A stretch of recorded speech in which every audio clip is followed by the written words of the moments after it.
Hi hello welcome back to my YouTube channel one life by Lechus. അപ്പോൾ ഇന്ന് പതിവില്ലാതെ ഞാൻ വെളുപ്പാങ്കാലത്ത് എഴുന്നേറ്റിരിപ്പുണ്ട് കേട്ടോ. ശരിക്കും ഇത് വെളുപ്പാങ്കാലമൊന്നുമല്ല, പക്ഷേ എനിക്കിത് വെളുപ്പാങ്കാലമാണ്. അതായത് ഒരു 6-7 മണി ആയിട്ടുണ്ട് സമയം. പക്ഷേ ഞാൻ പതിവില്ലാതെയാണ് ഈ സമയത്ത് ഇപ്പോൾ കുറേ നാൾ എത്തിയിട്ട് എഴുന്നേൽക്കുന്നത് കേട്ടോ. അപ്പോൾ അതുകൊണ്ട് തന്നെ എൻ്റെ കണ്ണ് തുറക്കാനേ എനിക്ക് പറ്റുന്നുണ്ടായിരുന്നില്ല. എനിക്ക് എന്താ പറയുക, ഒന്നും കൂടി കിടന്നുറങ്ങിയാൽ മതിയെന്നായിരുന്നു. പക്ഷേ ഉറങ്ങാനുള്ള നേരമില്ലാത്തത് കൊണ്ട് ഞാൻ എഴുന്നേറ്റു. കാരണം ഇന്ന് വാവടി 28 കെട്ട് ദിവസമാണ്. അപ്പോൾ ഒരു 9:30-10 മണിയൊക്കെ ആകുമ്പോഴേക്കും നമ്മൾ നൂല് കെട്ടണം. അപ്പോൾ അതിന് വേണ്ടിയിട്ട് എൻ്റെ ഹസ്ബൻഡും അമ്മയും പിള്ളേരൊക്കെ വരും. അപ്പോൾ അതിന് മുന്നേ നമ്മളിവിടെ കുറേ കാര്യങ്ങൾ ചെയ്യാനുണ്ട്. അതായത് നമ്മൾ റെഡി ആവണമല്ലോ. അപ്പോൾ അതുകൊണ്ട് ഞാൻ പതിവില്ലാതെ നേരത്തെ എഴുന്നേറ്റു. പിന്നെ വലിയ ഫംഗ്ഷനും കാര്യങ്ങളൊന്നും അല്ല കേട്ടോ. ഞാനും എൻ്റെ അച്ഛനും അമ്മയും വല്യമ്മയും ഹസ്ബൻഡും അമ്മയും പിന്നെ പിള്ളേരും മാത്രമുള്ള ചെറിയൊരു ചടങ്ങ് നമ്മുടെ വീട്ടിൽ കേട്ടോ. അപ്പോൾ ഞാൻ പെട്ടെന്ന് തന്നെ അധികം ഇരുന്ന് സമയം കളയാണ്ട് പല്ലൊക്കെ തേച്ചു. പിന്നെ ഞാൻ ധന്യന്തരം കഷായം കുടിക്കുന്നുണ്ട് കേട്ടോ. അതായത് പ്രസവരക്ഷയുടെ ഭാഗമായിട്ട് കുടിക്കുന്നതാണ്. അപ്പോൾ അത് 40 ml കഷായത്തിൽ 40 ml തിളപ്പിച്ചാറ്റിയ വെള്ളം നമ്മൾ ആഡ് ചെയ്തിട്ട് നന്നായി മിക്സ് ചെയ്തിട്ട് വേണം അത് കഴിക്കാനായിട്ട്. ഇത് നമ്മൾ ഫുഡ് കഴിക്കുന്നതിന് മുന്നേ രാവിലെയും കഴിക്കണം, വൈകുന്നേരവും കഴിക്കണം കേട്ടോ. അതായത് രാവിലെ ഒരു 7 മണിക്കാണെങ്കിൽ വൈകുന്നേരം ഒരു 7 മണിക്ക് തന്നെ നമ്മൾ കഴിക്കാനായിട്ട് നോക്കണം. അപ്പോൾ അതൊക്കെ കഴിച്ച് കഴിഞ്ഞിട്ട് ഞാൻ പെട്ടെന്ന് തന്നെ അജുവും രാമനും ഇടാനുള്ള ഡ്രസ്സൊക്കെ സെറ്റ് ചെയ്ത് വെച്ചു കേട്ടോ. പിന്നെ ഇങ്ങനെ പെട്ടെന്ന് സമയം പോകുന്നതുകൊണ്ട് അധികം വീഡിയോസൊന്നും എടുത്ത് സമയം കളയാനുണ്ടായില്ല. പെട്ടെന്ന് തന്നെ ഞാനും പോയി കുളിച്ച് റെഡി ആയിട്ടുണ്ട്. അപ്പോൾ ഞാൻ എടുത്തിരിക്കുന്ന സെറ്റ് മുണ്ടുണ്ടല്ലോ, എൻ്റെ കല്യാണ സമയത്ത് എനിക്ക് വാങ്ങിച്ചതായിരുന്നു കേട്ടോ. അതായത് ചെക്കൻ്റെ വീട്ടിൽ നിന്നാണല്ലോ നമുക്ക് ഡ്രസ്സ് എടുക്കുന്നത്. അപ്പോൾ വാങ്ങിച്ച സെറ്റ് മുണ്ടാണ്. ഈ സെറ്റ് മുണ്ടാണ് ഞാൻ രാമൻ്റെ 28-നും എടുത്തത്. അജു ജനിച്ചപ്പോൾ അവൻ്റെ 28-നും ഈ ഒരു സെറ്റ് മുണ്ട് തന്നെയാണ് കൊടുത്തത്. ആ സെറ്റ് മുണ്ട് തന്നെയാണ് ഇപ്പോൾ വാവയുടെ പരിപാടിക്ക് ഞാൻ എടുക്കുന്നത്. അതാണ് ആ സെറ്റ് മുണ്ടിൻ്റെ പ്രത്യേകത കേട്ടോ. പിന്നെ ബ്ലൗസിന് മാത്രമേ ചേഞ്ചസ് വന്നിട്ടുള്ളൂ. അത് കഴിഞ്ഞിട്ട് ഞാൻ വാവന് ഫീഡൊക്കെ ചെയ്തിട്ട് കിടത്തിയതാണ്. പിന്നെ അതിന് ഞാൻ വാവനെ ഒടിക്കാൻ എടുത്തപ്പോഴേക്കും അവൾ ഭയങ്കര കരച്ചിലായിരുന്നു കേട്ടോ. ഭയങ്കര കരച്ചിലെന്ന് പറഞ്ഞാൽ പതിവില്ലാത്തൊരു കരച്ചിലും ബഹളമൊക്കെ ആയിരുന്നു. അതായത് രാവിലെ നന്നായിട്ട് ഉറങ്ങും കുട്ടി. അപ്പോൾ അവളുടെ ഉറക്കമൊക്കെ തടസ്സപ്പെട്ടതുകൊണ്ടാണോ എന്തോ എനിക്കറിയില്ല. ഭയങ്കര നമ്മളൊന്നിനും സമ്മതിക്കുന്നുണ്ടായിരുന്നില്ല. സാധാരണ അങ്ങനെയല്ല കേട്ടോ, ഭയങ്കര പാവമാണ്. പാലുടിക്കാൻ മാത്രം എഴുന്നേക്കും. അങ്ങനെ വലിയ കരച്ചിലും എടുത്തുകൊണ്ട് നടക്കണമെന്ന് അങ്ങനത്തെ ഒരു പ്രശ്നവും ഇല്ല.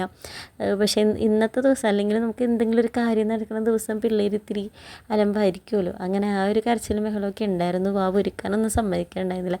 പിന്നെ പാലൊക്കെ കൊടുത്ത് അങ്ങനെ ഇങ്ങനെയൊക്കെ ആക്കി അങ്ങനെ ഒരു വിധത്തിൽ കുട്ടീനെ സെറ്റാക്കി എടുത്തു ഞാൻ. അങ്ങനെ നമ്മുടെ സമയമായപ്പോഴേക്കും നമ്മൾ നൂല് കെട്ടാൻ വേണ്ടിയിട്ട് ഇരുന്നു കേട്ടോ. അങ്ങനെ നമ്മളിത് പഞ്ചലോഹത്തിൻ്റെ ചരടാണ് കെട്ടണത് കേട്ടോ വാവയ്ക്ക്. അപ്പോൾ അത് നമ്മൾ അമ്പലത്തിൽ നിന്ന് പൂജിച്ച് വാങ്ങിച്ചതാണ്. അങ്ങനെ ഞങ്ങൾ എല്ലാവരും നന്നായിട്ട് റെഡിയായി നൂല് കെട്ടി. അങ്ങനെ കൊച്ചിൻ്റെ അച്ഛൻ കൊച്ചിന് നൂല് കെട്ടി കൊടുക്കുകയാണ്. പിന്നെ ഞാൻ തളികയിൽ വളിയും പിന്നെ സ്വർണ്ണത്തിൻ്റെ തൊടലും വെച്ചിട്ടുണ്ടായിരുന്നു. പക്ഷേ ഈ സ്വർണ്ണത്തിൻ്റെ തൊടൽ രാമൻ കുഞ്ഞായിരുന്നപ്പോൾ അവന് കെട്ടിയ തൊടലാണ് കേട്ടോ ഞങ്ങൾ സ്വർണ്ണത്തിൻ്റെ വാവയ്ക്കും കെട്ടിയത്. പിന്നെ അത് മാറ്റാനോ ഒന്നിനും ഞങ്ങൾ നിന്നില്ല. പിന്നെ നമ്മൾ കുഞ്ഞു വള ഇട്ടിട്ടുണ്ടായിരുന്നു, അതായത് കരിവള. അപ്പോൾ കരിവളക്കും ഒരു പ്രത്യേകതയുണ്ട്. അതായത് രാമൻ ആയിരുന്ന സമയത്ത് അവൻ കുഞ്ഞായപ്പോൾ അവന് വേണ്ടി വാങ്ങിച്ച കരിവളയാണ് ഞാൻ അജുക്കുട്ടനും ഉപയോഗിച്ചത്. ആ വള തന്നെ സൂക്ഷിച്ച് വെച്ചിട്ടാണ് ഇപ്പോൾ വാവയ്ക്ക് ഞാൻ ഉപയോഗിക്കണത് കേട്ടോ. അതാണ് ആ വളയുടെ പ്രത്യേകത. ഈ നൂല് കെട്ടിന് കുറേ പ്രത്യേകതകളുണ്ട്. ഇപ്പോൾ ഞാനെടുത്ത സെറ്റ് മുണ്ട് ആയിക്കോട്ടെ, വള ആയിക്കോട്ടെ, വാവയ്ക്ക് കിട്ടിയ തൊടലായിക്കോട്ടെ, അങ്ങനെ.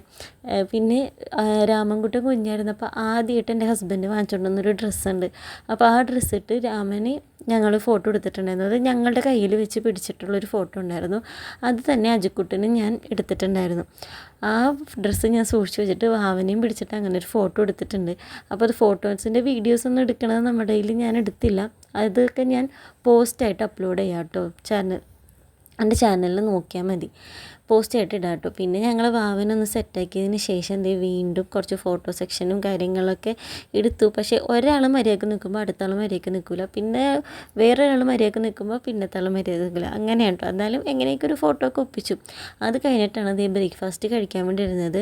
മറ്റുള്ളവർ പിള്ളേർ നോക്കുന്ന സമയത്ത് ഞാൻ പെട്ടെന്ന് തന്നെ ബ്രേക്ക്ഫാസ്റ്റ് കഴിച്ചു കേട്ടോ. വെള്ളയപ്പം മുട്ടക്കറി ആയിരുന്നു. അത് കഴിഞ്ഞ് ഡ്രസ്സൊക്കെ ചേഞ്ച് ചെയ്തു. ഫോട്ടോഷൂട്ടും കാര്യങ്ങളൊക്കെ കഴിഞ്ഞതിന് ശേഷം കേട്ടോ. അതുകൊണ്ട് ഞാൻ കോലയിൽ വന്നിരിക്കുകയാണ്. എന്താണെന്ന് വെച്ചിട്ടുണ്ടെങ്കിൽ വെച്ചിട്ടുണ്ടെങ്കിൽ അച്ഛനും മക്കളും കൂടി ഇതേ വണ്ടി കഴുകണം. അതായത് ഹസ്ബൻഡിൻ്റെ വീട്ടിൽ കുറച്ച് പണിയും കാര്യങ്ങളൊക്കെ നടക്കുന്നതുകൊണ്ട് വീടിൻ്റെ ഉള്ളിലേക്ക് ഓട്ടോ കയറ്റി ഇടാൻ പറ്റില്ല. അപ്പോൾ അതുകൊണ്ട് വീട്ടിൽ വന്നപ്പോൾ ആൾ വണ്ടി നന്നായിട്ട് കഴുകാണ് കേട്ടോ. വാവതി നല്ല ഉറക്കമാണ്. ആ ഫോട്ടോ എടുക്കലും ബഹളവും ഒക്കെ കഴിഞ്ഞപ്പോഴേക്കും ആൾ നല്ല സ്വസ്ഥമായിട്ട് ഉറങ്ങാണ്. പിന്നെ ഈ അമ്മമാരെല്ലാവരും കൂടി അവിടെ വർത്തമാനം പറയുന്നുണ്ട്, ഞങ്ങൾ ഇവിടെ ഇതേ വർത്തമാനം പറയുന്നുണ്ട്, പിള്ളേർ അവരുടേതായ കളിയായി. പിന്നെ ഉച്ചയ്ക്ക് ഇതേ ഫുഡ് കഴിക്കുന്ന സമയപ്പോഴേക്കും മോരുചാറുണ്ടായിരുന്നു, തൈരുണ്ടായിരുന്നു, തക്കാളി ഉണ്ടായിരുന്നു, പപ്പടം ഉണ്ടായിരുന്നു, ക്യാബേജ് ഉണ്ടായിരുന്നു. ശിവരാത്രിയുടെ ഒരിക്കലിൻ്റെ തലേന്നൊക്കെ ആയതുകൊണ്ടായിരുന്നു കേട്ടോ നമ്മൾ നോൺ ഐറ്റംസ് ഒന്നും അങ്ങനെ ഉണ്ടാക്കാതിരുന്നത്. അപ്പോൾ ഉച്ച കഴിഞ്ഞ് കുറേ നേരം ഞങ്ങൾ വെറുതെയൊക്കെ ഇരുന്നു. അതിന് ഹസ്ബൻഡും അജും അമ്മയൊക്കെ വീട്ടിലോട്ട് പോയിട്ടോ തിരിച്ച്. അപ്പോൾ അവൻ പോണ വിഷമത്തിലായിരുന്നു ഞാൻ. രാമൻ അച്ഛൻ്റെ കൂടെ പോകാൻ പറ്റാത്ത വിഷമത്തിലായിരുന്നു രാമൻ. അത് കഴിഞ്ഞ് കരഞ്ഞ് രാമൻ കിടന്നുറങ്ങി. പിന്നെ കൊച്ചിനും ഫീഡ് ചെയ്തതിന് കുഞ്ഞും ഉറങ്ങിട്ടോ. പിന്നെ വല്യമ്മയും അതിൻ്റെ ഒപ്പം കിടന്നുറങ്ങി. എല്ലാവരും കുറച്ച് നേരമൊക്കെ കിടന്നു. ഞാനും കുറച്ച് നേരം ഫോണിലൊക്കെ നോക്കി അങ്ങോട്ടും ഇങ്ങോട്ടൊക്കെ കിടന്നു. അങ്ങനെ ടൈം പോയി. നമുക്ക് വെറുതെ ഇങ്ങനെ ഇരിക്കുകയും കിടക്കുകയും മാത്രമേ ഉള്ളൂ സത്യം പറഞ്ഞിട്ട്. ഇപ്പോൾ സമയം 5 മണിയായിട്ടുണ്ട് കേട്ടോ വൈകുന്നേരം.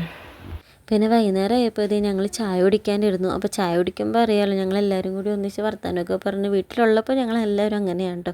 അപ്പോൾ അതേ അമ്മ ഗോതമ്പ് വെച്ചിട്ട് ഒരു പലഹാരം ഉണ്ടാക്കിയിട്ടുണ്ടായിരുന്നു. ഞങ്ങൾ കൂടുതലും വീട്ടിലുണ്ടാക്കിയത് തന്നെയാണ് കേട്ടോ കൂടുതലും കഴിക്കാറ്. അതായത് പലഹാരം എന്ന് വെച്ചാൽ നമ്മൾ ഗോതമ്പ് അപ്പം പോലെ ഉണ്ടാക്കിയിട്ട് അതിൻ്റെ ഉള്ളിൽ ശർക്കരയും തേങ്ങയും അങ്ങനെയൊക്കെ ഇട്ടിട്ടുള്ളൊരു ഇത് വെച്ചിട്ടുണ്ടായിരുന്നു. അപ്പോൾ നമുക്ക് കഴിക്കാനായിട്ട് നല്ലതാണ്. പിന്നെ പിള്ളേർക്കാണെങ്കിലും ഇഷ്ടപ്പെടും. സ്നാക്കായിട്ടൊക്കെ അത് ഉണ്ടാക്കി കൊടുത്താൽ കേട്ടോ. പിന്നെ അത് കഴിഞ്ഞ് വൈകുന്നേരത്തുള്ള ഞാൻ എൻ്റെ കഷായവും കാര്യങ്ങളൊക്കെ കുടിച്ചു. അത് കഴിഞ്ഞ് പിന്നെ കുറച്ച് നേരം ഞാൻ രാമന് വേണ്ടിയിട്ട് കൊടുക്കുന്നൊരു ടൈമാണ് കേട്ടോ. അതായത് അവൻ ക്ലാസ്സിൽ നിന്ന് വന്നാലും കുറച്ച് നേരം അവനായിട്ട് സംസാരിച്ചിരിക്കും. അതേപോലെ വൈകുന്നേരം അവൻ ഉറങ്ങണതിന് മുന്നേ വാവനെ ഫീഡൊക്കെ ചെയ്ത് കിടത്തി വാവനെ സെറ്റാക്കിയതിന് ശേഷം രാമന് കുറച്ച് ടൈം ഞാൻ കൊടുക്കും കേട്ടോ. അതായത് അവനായിട്ട് ചിലപ്പോൾ എന്തെങ്കിലും കളിക്കും, അല്ലെങ്കിൽ എന്തെങ്കിലും പഠിപ്പിക്കാനുണ്ടെങ്കിൽ പഠിപ്പിക്കും, അല്ലെന്നുണ്ടെങ്കിൽ ഡ്രോയിങ്ങോ അവന് ഇഷ്ടമുള്ള എന്തെങ്കിലും കാര്യങ്ങളൊക്കെ ചെയ്യും. അപ്പോൾ ഇന്ന് ഞങ്ങൾ ഡ്രോയിങ് ആണ് കേട്ടോ ചെയ്യുന്നത്. അപ്പോൾ ഇങ്ങനെ പടം ഉള്ള കുറേ ബുക്കുകൾ ഉണ്ടല്ലോ, ഡ്രോയിങ് ചെയ്യാൻ പറ്റുന്ന ടൈപ്പ് കുറേ ബുക്കുകൾ ഞാൻ വാങ്ങിച്ച് വെച്ചിട്ടുണ്ട്. അതേപോലെ ഇപ്പോൾ വേറെ ആരെങ്കിലുമൊക്കെ വരുമ്പോൾ നമുക്ക് ഗിഫ്റ്റായിട്ട് കിട്ടുന്ന കുറേ ബുക്കുകൾ നമ്മുടെ കയ്യിലുണ്ട് കേട്ടോ. അപ്പോൾ അതിൽ ഞങ്ങൾക്ക് ഇഷ്ടമുള്ള ഏതെങ്കിലുമൊക്കെ ബുക്ക് ഇങ്ങനെ സെലക്ട് ചെയ്യും, ഇഷ്ടമുള്ള പടമൊക്കെ സെലക്ട് ചെയ്യും. ഞാൻ രാമനും കൂടി ഒന്നിച്ച് കളർ ചെയ്യും. പിന്നെ ചിലപ്പോൾ അവൻ എന്നോട് ചെയ്യണ്ടെന്ന് പറയും, പിന്നെ അവൻ പറയും എന്നോട് ചെയ്യാൻ പറയും. അങ്ങനെ അവൻ്റെ ഓരോ തോന്നലുകളും അങ്ങനെ ഓരോന്നൊക്കെ ഉണ്ട്. അവന് ഇഷ്ടപ്പെട്ട ഏതെങ്കിലും പിക്ചറൊക്കെ എടുക്കും. ചിലപ്പോൾ പകുതി അത് ചെയ്ത് മതിയാകുമ്പോഴേക്കും അവൻ അടുത്ത എന്താ പറയുക പിക്ചർ എടുത്ത് ചെയ്യേണ്ടി വരും. അങ്ങനെയൊക്കെയാണ് കേട്ടോ. പിന്നെ ചിലപ്പോൾ ഒറ്റയ്ക്ക് അവൻ ചെയ്യും. പിന്നെ ഞാൻ അതൊക്കെ കഴിഞ്ഞൊന്ന് റൗണ്ട് അടിച്ച് ഒന്ന് അടുക്കളയിൽ ചെന്നപ്പോഴേക്കും അമ്മ ഈ ചപ്പാത്തി ഉണ്ടാക്കിയിട്ടുണ്ടായിരുന്നു. അപ്പം ഞാൻ കഞ്ഞിയാണ് കേട്ടോ ശരിക്കും പറഞ്ഞാൽ കുടിക്കുന്നത്. അപ്പോൾ കഞ്ഞി കുടിക്കുന്നതിന് മുമ്പ് ഞാൻ ചപ്പാത്തിയും കഴിച്ചു. അപ്പോൾ ഇത് നവരേരിയുടെ കഞ്ഞി കേട്ടോ. നവരേരി ചെറുപയറും ഉലുവയും ജീരകവും തേങ്ങയും ഒക്കെ കൂടിയ ഒരു കഞ്ഞിയാണ് കേട്ടോ. അതായത് നമുക്ക് പാലുണ്ടാവാനായിട്ട് ഈ ഒരു കഞ്ഞി കുടിക്കുന്നത് വളരെ നല്ലതാണ്. ഇതിൽ നെയ്യും ഒഴിച്ചിട്ട് നമുക്ക് കഴിക്കാം. പിന്നെ ഉള്ളി മൂപ്പിച്ചിട്ടാണെങ്കിലും നമുക്ക് കഴിക്കാം കേട്ടോ. അപ്പോൾ ഫീഡിങ് മദറായിട്ടുള്ള ആരെങ്കിലും എൻ്റെ ഈ വീഡിയോ കാണുന്നുണ്ടെങ്കിൽ മസ്റ്റായിട്ട് ഇങ്ങനൊരു കഞ്ഞി ഏതെങ്കിലും ഒരു നേരം നിങ്ങൾക്ക് ഇഷ്ടമുള്ളപ്പോൾ ഒന്ന് കഴിച്ച് നോക്കിയിട്ടുണ്ടെങ്കിൽ നിങ്ങൾക്കത് ഭയങ്കര ഹെൽപ്പ് ആവും കേട്ടോ, മിൽക്ക് ഇൻക്രീസ് ചെയ്യാൻ വേണ്ടിയിട്ട്. അങ്ങനെ ഇത്രയും നേരം വാവ് ഉറങ്ങായിരുന്നു. അപ്പോൾ എൻ്റെ ഫുഡടിയും കാര്യങ്ങളൊക്കെ കഴിഞ്ഞ് വന്നപ്പോഴേക്കും ആൾ എഴുന്നേറ്റു കേട്ടോ. അങ്ങനെ ഞാൻ പിന്നെ കുറച്ച് നേരം വാവനെ മടിയിലേക്ക് ഇരുത്തി വെച്ച് ഒന്ന് കളിപ്പിച്ച് വർത്താനമൊക്കെ പറഞ്ഞ് അപ്പോൾ ഇങ്ങനെ നോക്കിയിരിക്കുമല്ലോ. അങ്ങനെയൊക്കെ ചെയ്തപ്പോഴേക്കും രാമൻകുട്ടൻ ഉറങ്ങിയില്ല. എൻ്റെ അമ്മയുടെ കൂടെ അപ്പുറത്തെ റൂമിലാണ് കേട്ടോ അവൻ കിടക്കുന്നത്. അപ്പോൾ വാവയും ഉറങ്ങാത്തതുകൊണ്ട് അവൻ വന്ന് എൻ്റെ അടുത്ത് ഇരിക്കുകയാണ്. അപ്പോൾ അത്രേ ഉള്ളൂ. അടുത്ത വീഡിയോയിൽ കാണാം. ബൈ.